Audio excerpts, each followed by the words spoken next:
XP, and it still looks like we're waiting for a few people to join. And can everybody hear me clearly?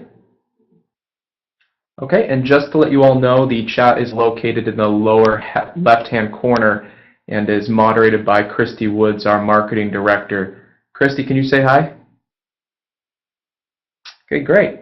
And although you do not see your messages in the chat box, they are being read and recorded. So feel free to ask any questions as they come up, and we'll save some time at the end of the webinar to answer your questions.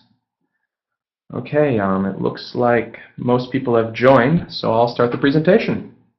My name is Theo Hoxie. I've been with Neoscope since 2012, and I'm primarily involved in business development as well as many other side projects like this webinar series. So I will be actively involved in facilitating them from here on out. And as Neoscope does continue to grow, we will be adding new elements to better serve you, and our webinar series is just the start. And these are just meant to introduce you to some new technologies that can enhance your business, as well as inform you of changes in technology that may impact overall functionality. And in today's webinar, we will be looking into the end of Windows XP in April of 2014.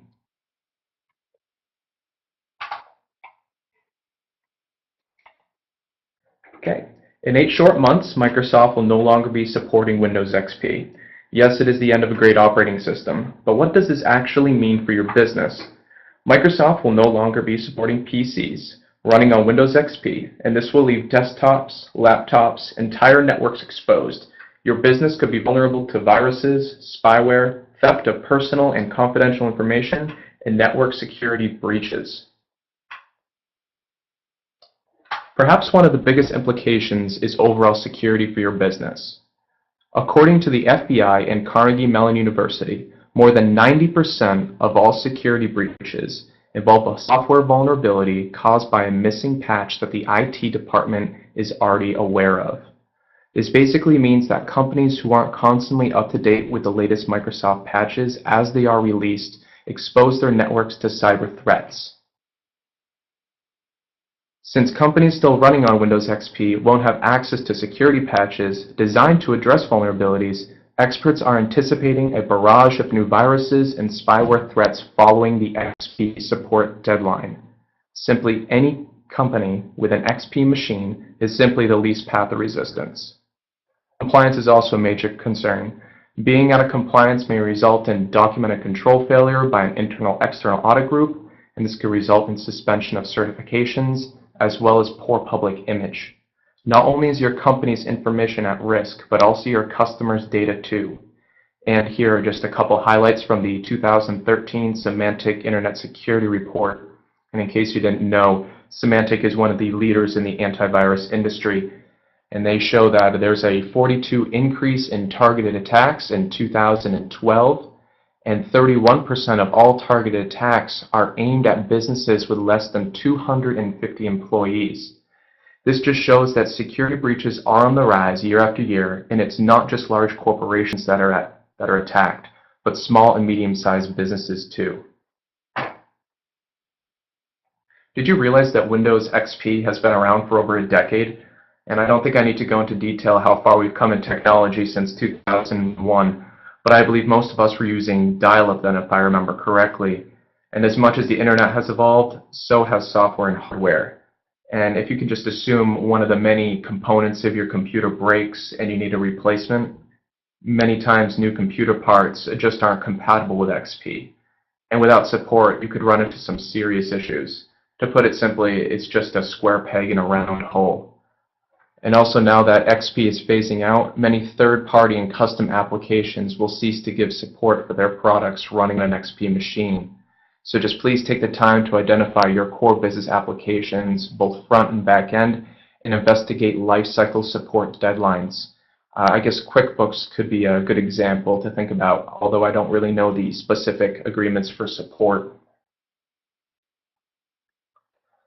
And so actually, what does no support really mean? Well, you'll no longer have the safety net of calling Microsoft to fix issues. And it's not just you directly, but your IT staff or even IT provider will be unable to work with Microsoft to fix high-level issues that affect something like a server. And there are inevitable issues for having no patches or support.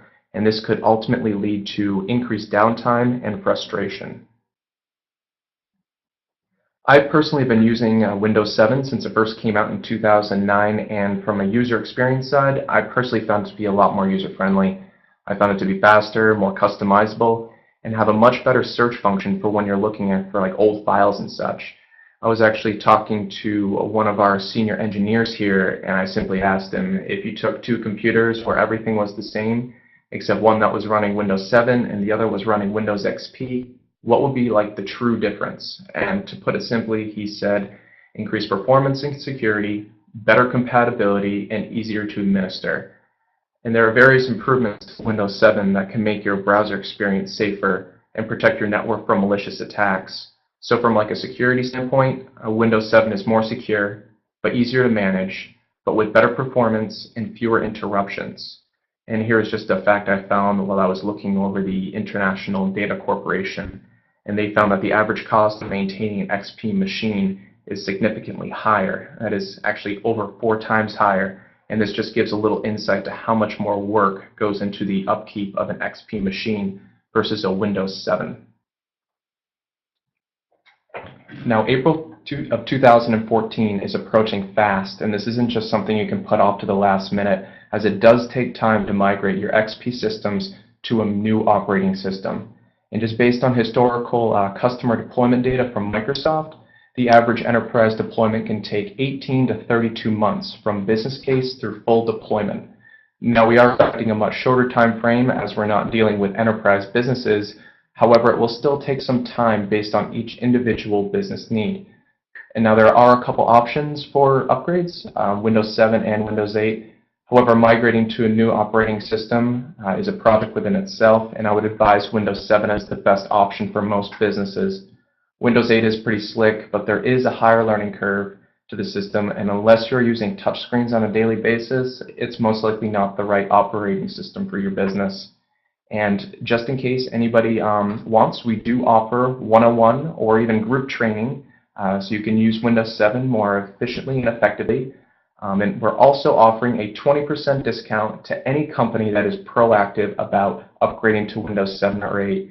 And since every company is set up a little differently, it'd be better to iron out the kinks before XP ends. Hence why we have a timeline until July 1st through September 30th.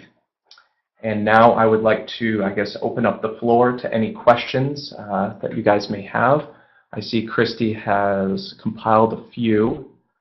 Okay, and let's see. Why is it more expensive to maintain an XP machine versus a Windows 7? Okay, well, Windows 7 is easier to administer, as I said before, due to its superior operating system. So it just requires less time to fix and maintain, which leads to less paid man hours.